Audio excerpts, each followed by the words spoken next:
प्रसाद लाड आपल्या सोबत आहेत. काय घडलं आणि कशा धमकी तुम्हाला देण्यात आली? नाही, काल ह्या धमकीचे फोन 2-3 दिवसापासून चालू होते, पण अशा धमक्यांना आम्ही भीक घालत नाही. परंतु काल ज्या वेळेला मी हॉटेल परिसरात आलो त्यावेळेला 1-2 कॉल झाले, जे कॉल डायव्हर्ट माझ्या पीएने उचलले आणि त्यांनी धमकी दिली की आम्ही साहेबांना सोडणार नाही, साहेबांवरती आम्ही हल्ला करणार, कुठल्या हॉटेलला आहेत आम्हाला माहिती आहेत, आम्हाला रूम नंबर माहिती आहे.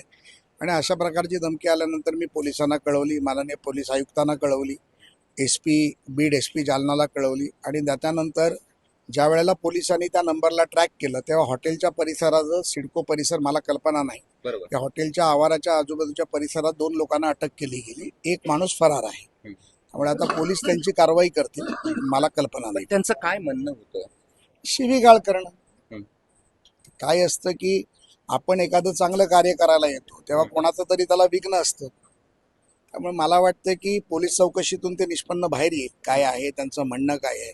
तर त्यांना माझ्याबद्दल कुठला वैयक्तिक द्वेष असेल तर तो त्यांनी सांगावा. मला असं वाटतं की मी आज इथे जो आलोय तो समाजाच्या चांगलं करण्यासाठी आलोय.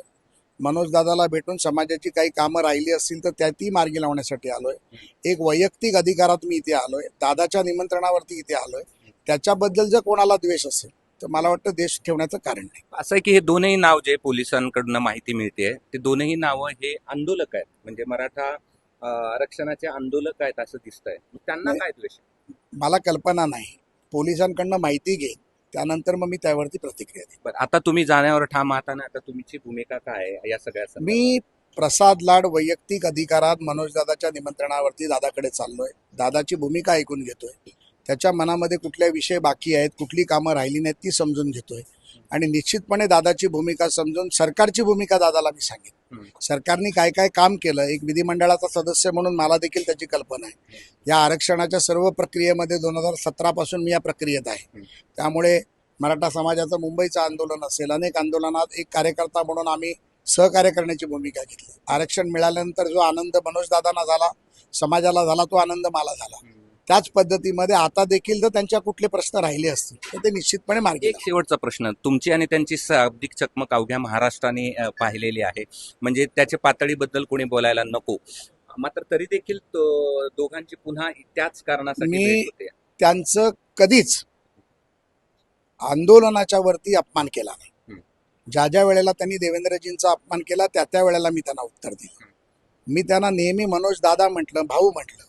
आता त्यांनी देखील मला प्रसाद भाऊ म्हटलं आणि प्रसाद भाऊ मला भेटायला आले तर मला आवडेल आणि ते त्यांच्याशी मी चर्चा करेन म्हटलं, म्हणून आज मी त्यांचा भाऊ म्हणून त्याला भेटायला सांगितलं. ठीक आहे, धन्यवाद. तो भाऊ द्या. आपल्यासोबत डीसीपी पण आहे, डीसीपी या सगळ्या संदर्भात बोलायला तयार नाही. मात्र कशा पद्धतीची धमकी आली, ते दोघं जण कशा पद्धतीनं इथे हॉटेल परिसरात आले हे देखील प्रसाद लाड यांनी एबीपी माझाला सांगितलं.